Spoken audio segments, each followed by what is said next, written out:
जोहार दोस्तों, बहुत बहुत स्वागत है आप सभी के अपने यूट्यूब चैनल जोहार झारखंड स्टडी में। फ्रेंड्स, जेएसएससी ने अभी अभी एक नोटिफिकेशन जारी किया है और इस नोटिफिकेशन को देखने के बाद झारखंड की सीटेट पास अभ्यर्थी जो सहायक आचार्य में टीचर बनना चाहते हैं, जिन्होंने एग्ज़ाम दिया है, उनके तन मन में, दिल और दिमाग में खलबली मच चुकी है। वो परेशान है। आखिर इस परेशानी का कारण क्या है और इस नोटिफिकेशन में क्या ऐसा है कि वो परेशान है, पूरा डिटेल में बताएंगे। चलिए वीडियो को स्टार्ट करते हैं और आपको पूरा बताते हैं कि नोटिफिकेशन में क्या है, ये नोटिफिकेशन क्यों आया है और इसका परिणाम क्या होगा। तो चलिए आगे बढ़ते हैं। ये झारखंड कर्मचारी चयन आयोग की ऑफिशियल वेबसाइट पे आई है। आवश्यक सूचना नंबर 59 है और दिनांक है 17/4/2025।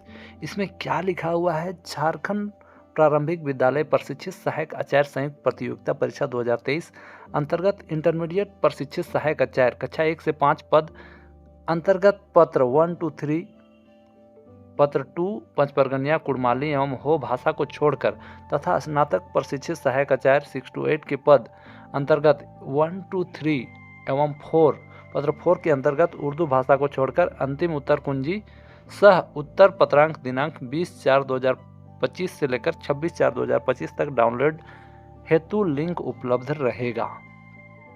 ठीक है, अब आगे देखिए। अभ्यर्थी उपलब्ध लिंक में अपनी वांछित सूचना की प्रविष्ट कर अंतिम उत्तर कुंजी सह उत्तर पत्रक डाउनलोड कर सकते हैं। उक्त अवधि के उपरांत अंतिम उत्तर कुंजी सह उत्तर पत्रक डाउनलोड हेतु उपलब्ध नहीं रहेंगे।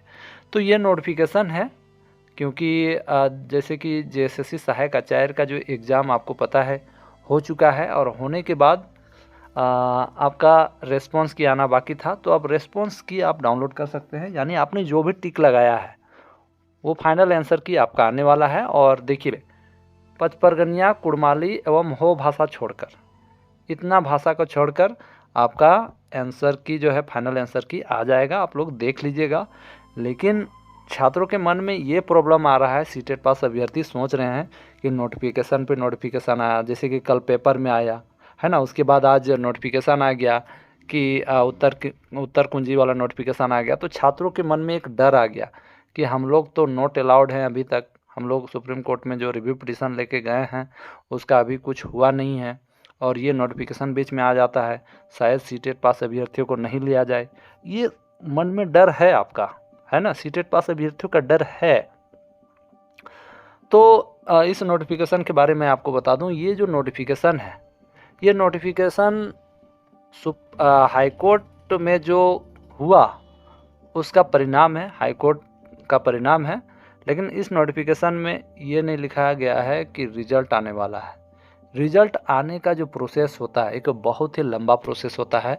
आप देखिएगा, इसमें सीटेट और जेटेट दोनों का रिस्पॉन्स की डाउनलोड ज़रूर होगा, है ना, होने का चांसेस है। मैं भी नहीं भी हो सकता है सीटेट वाला का रोक दे, लेकिन ज़्यादा चांसेस है कि सबका आएगा। और एक चीज़ मैं आपको बता देना चाहता हूँ कि पचपरगनिया कुड़माली हो जो भाषा है, इन भाषाओं का जब तक एग्ज़ाम नहीं होगा रिजल्ट जारी नहीं होने वाला है। और उसका रीज़न ये है कि जो पेपर 2 है सबके लिए कॉमन है ना। ऐसा नहीं कि पचपरगनिया वाला का अलग बहाली होगा, कुड़माली का अलग बहाली होगा, हो का भाषा का अलग बहाली होगा, अलग नहीं होगा। पेपर 2 सबके लिए कॉमन है। पेपर 2 में आप कोई भी एक लैंग्वेज रख सकते थे और इसके आधार पे आपका मेरिट लिस्ट बनेगा। यानी आप खोरठा भी रख सकते थे, इंग्लिश भी रख सकते थे, हिंदी भी रख सकते थे, पचपरगनिया भी रख सकते थे। तो पचपरगनिया और जो भी जितने भी लैंग्वेज है सभी के लिए कॉमन था। पेपर 2 सबके लिए कॉमन था। तो ऐसा नहीं कि इन लैंग्वेज को छोड़ के सबका रिजल्ट निकाल दे। ये तो लैंग्वेज का बहाली नहीं था, ये कक्षा 1 to 5 का बहाली था, जिसमें ये पेपर 2 सबके लिए कॉमन था। आपको बातें समझ में आ गई, है ना। समझ में आ जाना चाहिए कि कक्षा 1 to 5 का रिजल्ट तब तक नहीं निकलेगा जब तक पचपरगनिया कुड़माली हो भाषा का एग्ज़ाम नहीं हो जाए। ठीक है।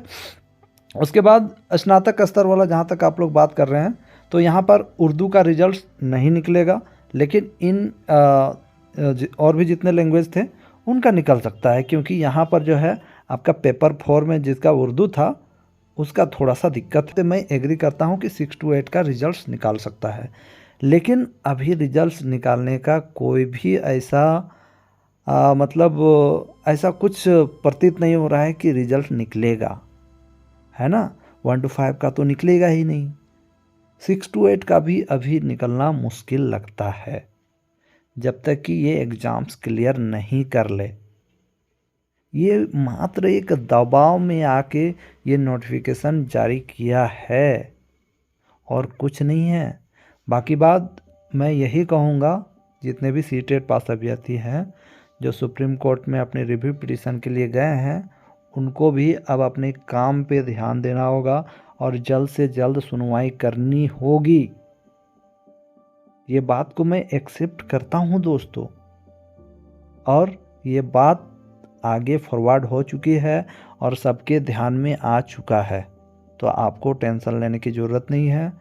हम लोग जितना जल्दी से जल्दी इस काम को ख़त्म करेंगे उतना ही हमारा फ़ायदा है। और एक चीज़ आपको देखने को मिलेगा, आप लोग जब नोटिफिकेशन जारी किया जाएगा, देखिए इन लैंग्वेजों का एग्ज़ाम होना है। अब इन लैंग्वेजों में जेटेट छात्र भी थे और सीटेट छात्र भी थे। अब देखते हैं कि सिर्फ सीटेट का जेटेट छात्रों का एडमिट कार्ड जारी होता है कि सीटेट का भी जारी होता है, क्योंकि अगर जेटेट का सिर्फ जारी कर दिया और सीटेट छात्रों का एडमिट कार्ड जारी नहीं किया तो फिर से जेएसएससी प्रॉब्लम में आ सकती है, क्योंकि रिव्यू पिटीशन में गए हैं छात्र, तब तक एग्ज़ाम इधर क्लियर हो जाएगा। एग्ज़ाम क्लियर करवाना चाहती है, एग्ज़ाम क्लियर हो जाएगा, उसके बाद रिव्यू पिटीशन में सभी सीटेट पास अभ्यर्थी मान्य हो जाएंगे, तो फिर उनका भी एग्ज़ाम लेना होगा। यानी कुल मिला के ये बहाली अभी लंबा प्रोसेस है इस बहाली को करने के लिए। भले ही ये नोटिफिकेशन आपका दबाव में दिया गया है, लेकिन इस बहाली को लेने के लिए अभी बहुत ही प्रॉब्लम में है। सीटेट मैं आपको बता दे रहा हूँ, सीटेट मान्य होने के बावजूद भी, अगर सीटेट मान्य हो जाता है रिव्यू पिटीशन में एक्सेप्ट होने के बाद, हियरिंग होने के बाद, सीटेट को अलाउ करने के बावजूद भी ये बहाली झारखंड में बहुत लंबा चलने वाला है, ये अभी होने वाला नहीं है। समझे आप? धन्यवाद।